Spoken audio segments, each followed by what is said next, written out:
in the neighborhood. A beautiful day in the neighborhood. This was a lie. I'm sorry about that. I didn't know this game came on at 8 o'clock, so it wouldn't even finish till like 11 or 12 something. And after multiple failed attempts at trying to upload, I figured, let me just wait till the next day. What a fantastic game to start the NFL season. The Detroit Lions aren't just on the rise. No. They are here. Did you guys know that Jared Goff is undefeated against Patrick Mahomes? Will I ever understand it? Probably not.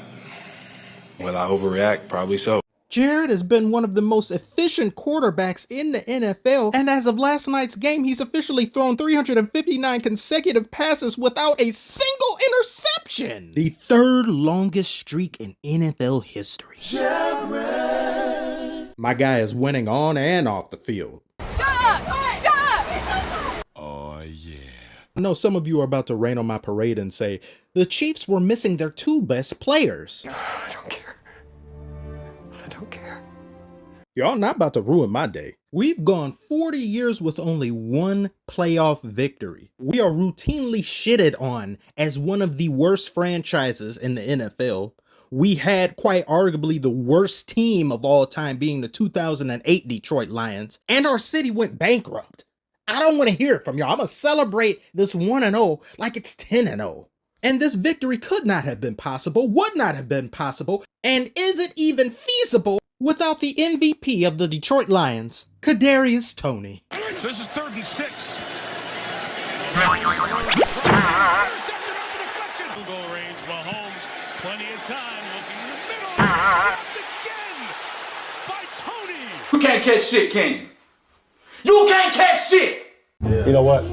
Here go 2 more for y'all. Chiefs fans were not having it with this guy on Twitter. I mean X. Worst name change ever. This man only got 1 yard? My PS5 is a yard away from me right now. That's all he could get. That's bad. That's really bad. And they said he was going to have a breakout season this year. Like Chiefs fans were saying that. We can't judge somebody based upon the first game of the season. There's going to be some hiccups. There's going to be some issues. This is pretty egregious. This is pretty foul. But y'all hold and pump your brakes. Give the man a few more games before you tear into him and rip him to shreds some more. Even though I saw many Giants fans say, this shit ain't new to me. I'd also noticed there were numerous false starts the Chiefs got away with that I guess the referees just simply didn't see it or they didn't care. Because the Chiefs are like the darling of the NFL right now. They're the preemptive best team with the best quarterback. And when you get superstar status like this, people just look the other way. Officiating and stuff goes out the window. But despite those things, this was a great game. Now, going back to the Chiefs missing their 2 best players in Travis Kelce and Chris Jones, yes, they would have made a drastic difference if they were there. I'm not going to be just 100% delusional and be like, oh, yeah, we would have beaten them anyway. This was a very, very, very close game. 21-20, pretty much hard fought from beginning to end.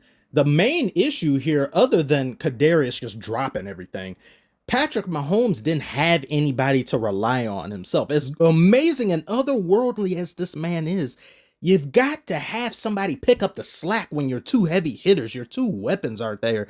And there was nobody. He was basically running around out there. He looked like kind of like he did in the Super Bowl against Tom Brady. He just had to go and make something out of nothing. And that happened more often than not. I do think that's going to get remedied and that's going to get fixed with Travis Kelce is supposed to return for the next game. Chris Jones is going to be back. I don't know if it's going to be the next game or a game after that. But if I'm a Chiefs fan, I'm not exactly worried about what happened. Young talent that's on the team just have to step up. They got to get their bearings. This wasn't some egregious, embarrassing loss. This is something they can easily walk away from. Patrick Mahomes, he was just basically himself doing phenomenal, graceful gazelle things in the first half. But the second half, he definitely struggled. The Lions' running game damn near got almost anything they wanted on multiple possessions against the Chiefs' defensive line. It was just surprising to me. It looked kind of like how we did last year because it was awful. Detroit, we had an awful defense. Anybody just run the ball, just go straight through, Swiss cheese every single night.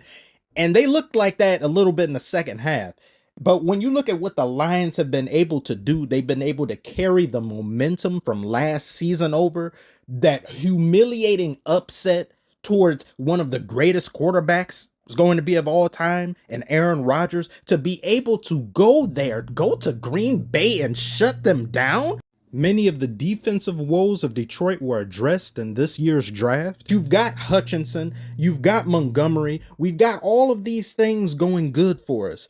And now it's just a matter of persevering and seeing if we can keep this going forward into the season and not just lose a bunch of games and then have to play catch up and then be at the mercy of like one or two other alternate timeline MCU scenarios. We don't need that no more. Keep the momentum building game to game, week to week, so we can get out ahead of the curve. And there have been so many people now with this renewed interest in the Lions, renewed like it ever existed.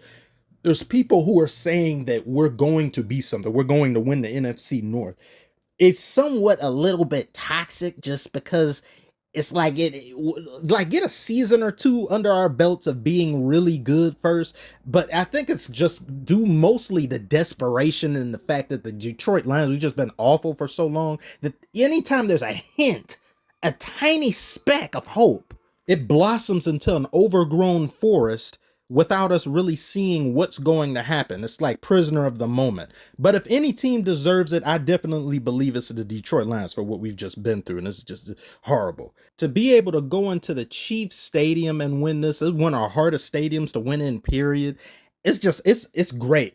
I'm really happy to be a Detroit fan. And yes, I kind of just came here again. I'm not going to be one of these people and say, I've been supporting the Detroit Lions for so long and now I'm finally rewarded. No, I left. I got the hell out of town. I skipped the border. I jumped the border and left. I had nothing to do with this country. I wanted no parts of it. I don't claim this team. There wasn't nothing to claim, but now there is. So of course I'm going to come back. I was upset that the NFL even made us play against the damn Chiefs for the first game. I was like, oh my God, that's going to be a loss. But to see that we came out on the other end smelling clean makes me really excited for the rest of the season. This is probably the most national coverage we've gotten since last year at upsetting Aaron Rodgers and the Packers. So to be able to pull off a hard-fought win on the biggest stage with as many eyes as were watching last night just makes me feel really great. Really excited for what comes next. Excited to see what the Chiefs have going for them as well. I think there does exist a question, do the Chiefs need another playmaker? Somebody who can get things done if you don't have a Travis Kelce, you don't have a Chris Jones. Travis Kelce being 34, I believe. You get injured, you start accumulating these nicks and knacks, and with his age, there is that question, of course. But I don't think it's anything that needs to be worried about this year, because you just need to let things ride out, see how they go. If I'm Patrick Mahomes, I'm definitely looking to maybe do a pay cut because you're going to need some more depth to fill out the roster going forward if you do lose Travis Kelce and things. But considering the amount that Joe Burrow just got, I don't know if Patrick be willing to take that pay cut. But if you want to win and you want to be elite on both sides of the line of scrimmage, these are sacrifices one must be willing to make. And if you know little old me is talking about this, people like Andy Reid, as well as the front office, they're already well ahead of the curve. They're contemplating these things as we speak going into the next game. But like I said, it's nothing too serious. I don't think it's something to be that concerned about if you're a Chiefs fan. Because if any one of those dropped passes were completed, we're talking about a different game. This whole season is going to be great. And when the NBA season starts as well, you're going to have two great things going on, of course.